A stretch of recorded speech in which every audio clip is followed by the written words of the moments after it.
Vamos a sumergirnos de lleno en esta explicación y a descifrar la monumental filosofía de Immanuel Kant. Lo curioso de este genio es que rara vez salió de su pequeña ciudad natal de Königsberg, y resulta que sus rutinas eran tan estrictas que cuentan que sus vecinos ajustaban los relojes viéndole pasear, literalmente. Sin embargo, desde ese pequeño rincón logró trazar el mapa completo de la mente humana.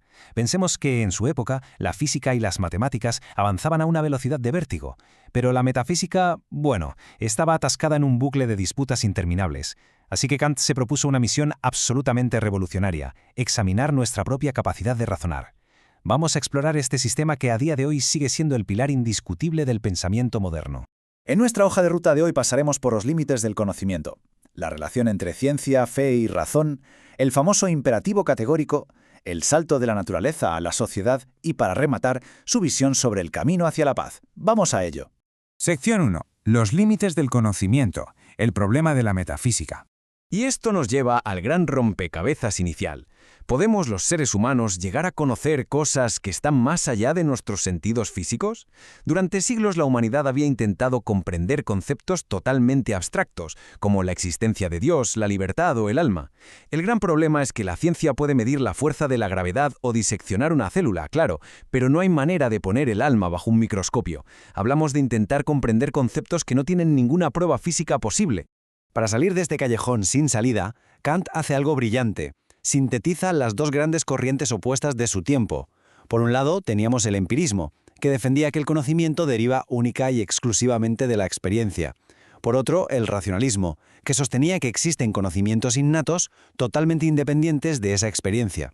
Pues bien, Kant concluye que, aunque es cierto que nuestro conocimiento arranca con la experiencia empírica, la mente no se queda ahí de brazos cruzados. ¿Qué va? La mente aporta sus propios conceptos para poder procesar y organizar toda esa información. La clave de todo este asunto es que nuestra mente no es una simple pizarra en blanco, es más bien como un arquitecto hiperactivo.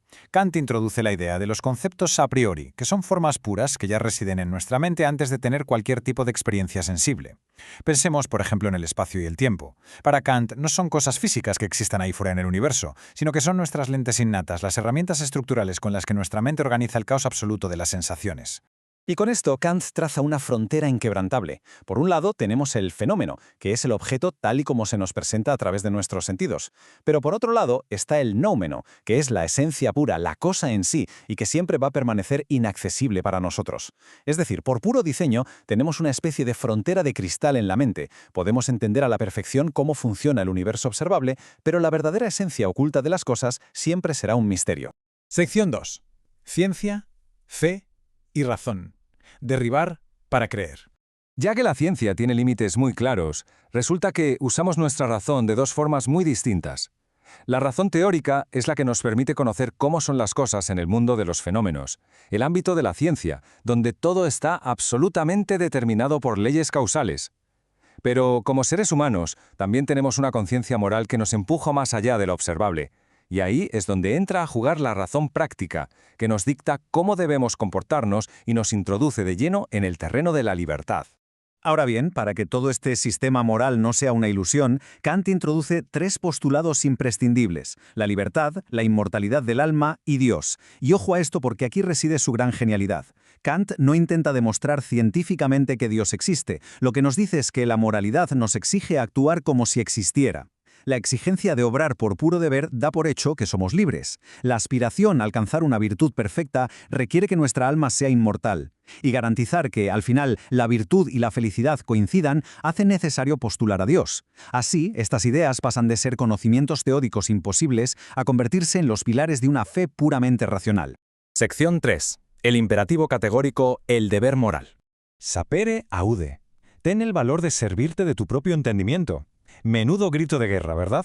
Esta famosísima frase de la Ilustración captura a la perfección la exigencia de Kant. Nos pide madurez intelectual, nos pide autonomía moral y, sobre todo, nos exige rechazar de plano la obediencia ciega a lo que dicten o piensen otros.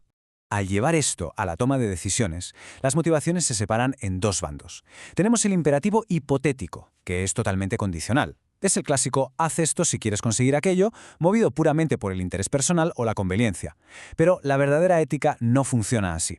El imperativo categórico ordena acciones que son intrínsecamente correctas, ejecutadas de forma incondicional por puro respeto al deber, sin importar en absoluto las consecuencias. Y llegamos a la regla de oro, la formulación central del imperativo categórico. Obra solo según aquella máxima por la cual puedas querer que al mismo tiempo se convierta en ley universal. En términos sencillos, esto significa que una acción solo posee valor moral si su lógica puede aplicarse a todo el mundo sin generar contradicciones. Por ejemplo, no podemos justificar la mentira porque si mentir fuera la regla universal para todos, la confianza se esfumaría y la sociedad colapsaría al instante. Pero hay otro principio profundamente humanista que se deriva de aquí. Trata a la humanidad siempre como un fin en sí misma y nunca solamente como un medio. Esto resalta la dignidad inalienable de los seres racionales. Los objetos o las cosas tienen un valor relativo y podemos usarlos como herramientas, pero usar a un ser humano únicamente como un instrumento para conseguir nuestros objetivos es pisotear la base misma de la moralidad. Sección 4. De la naturaleza a la sociedad. Filosofía política. Si damos un paso atrás y miramos a la sociedad en su conjunto, la evolución teórica de la humanidad tiene tela. Kant, inspirándose en pensadores anteriores, señala que en el estado de naturaleza vivimos en una inseguridad constante. Es una ley de la selva. Para huir de esta existencia anárquica, damos un paso tremendamente consciente, el contrato social. A través de este pacto, la humanidad entra en un estado civil, estableciendo una autoridad común que ofrece seguridad y leyes claras. Lo fundamental que debemos recordar aquí es que entrar en este estado civil no significa destruir nuestros derechos naturales. Al contrario, por primera vez se aseguran.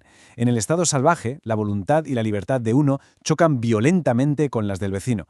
En cambio, dentro del estado civil, la verdadera libertad se puede ejercer de forma real y segura, porque está garantizada por la voluntad pública y la ley. Sección 5. El camino hacia la paz. Paz perpetua. Para culminar, Kant lleva todo este espectacular marco ético al escenario global y argumenta que, de la misma manera que los individuos abandonan el violento estado de naturaleza, las naciones enteras tienen exactamente el mismo deber moral, salir del estado internacional de guerra perpetua. Resulta increíble pensar que Kant dejó esto por escrito siglos antes de las guerras mundiales y de la creación de las Naciones Unidas. Era un auténtico visionario al entender que la cooperación global no es solo algo conveniente, sino un deber ético supremo de la política. Y no se queda solo en la teoría, nos deja un plan maestro con 3 condiciones innegociables para construir la paz perpetua. Primero, exige una constitución civil republicana en cada estado, asegurando la división de poderes. Segundo, una federación internacional de estados libres. Y por último, una hospitalidad universal, permitiendo que las personas y los bienes fluyan libremente sin fronteras hostiles. Un mapa riguroso y paso a paso para un orden mundial estable. Después de recorrer toda esta monumental arquitectura del pensamiento, nos queda una reflexión definitiva. ¿Podrá la humanidad, armada con la razón, superar finalmente su naturaleza conflictiva para alcanzar esa paz? La estructura racional que propone Kant es intachable, pero convertirla en la realidad de nuestro mundo moderno sigue siendo el mayor desafío de nuestra historia. Y la respuesta, por ahora, sigue estando en nuestras manos.